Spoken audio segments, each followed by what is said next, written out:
1400 বছর আগে কোরআন কাকের এই বিশেষ চরিত্রের দিকেই ইঙ্গিত করেছিল, যা বিজ্ঞান আজ তার ল্যাবরেটরিতে প্রমাণ করছে।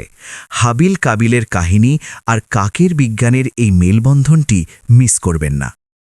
কাক বা ক্রো এবং বিজ্ঞানের এই মেলবন্ধনটি অত্যন্ত আকর্ষণীয়, কারণ বিজ্ঞানীদের মতে কাক হল পৃথিবীর অন্যতম বুদ্ধিমান প্রাণী, যাকে ফ্লাইং মাঙ্কি বলা হয়।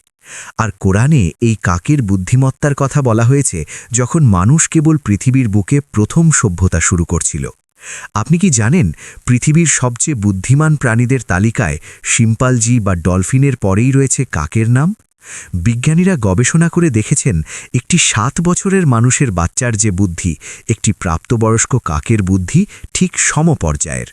কিন্তু আপনি কি জানেন, যখন মানুষ জানত না মৃতদেহ নিয়ে কি করতে হয়, তখন একটি কাকই প্রথম মানুষকে দাফন করার পদ্ধতি শিখিয়েছিল।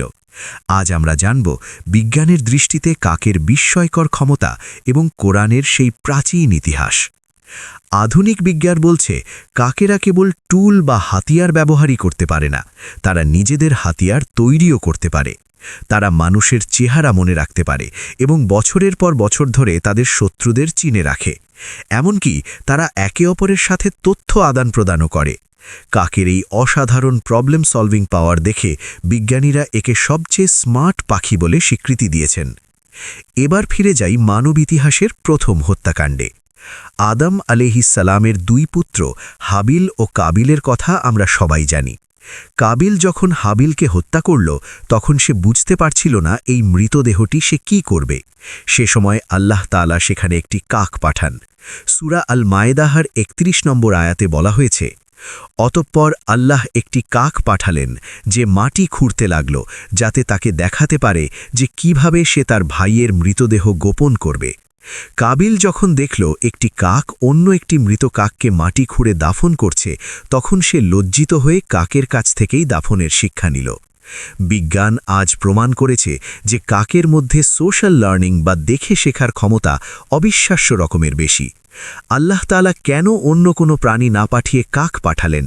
কারণ কাকের বিচার বুদ্ধি এবং কোনো সমস্যা সমাধান করে অন্যকে দেখানোর ক্ষমতা অন্য পাখির চেয়ে আলাদা।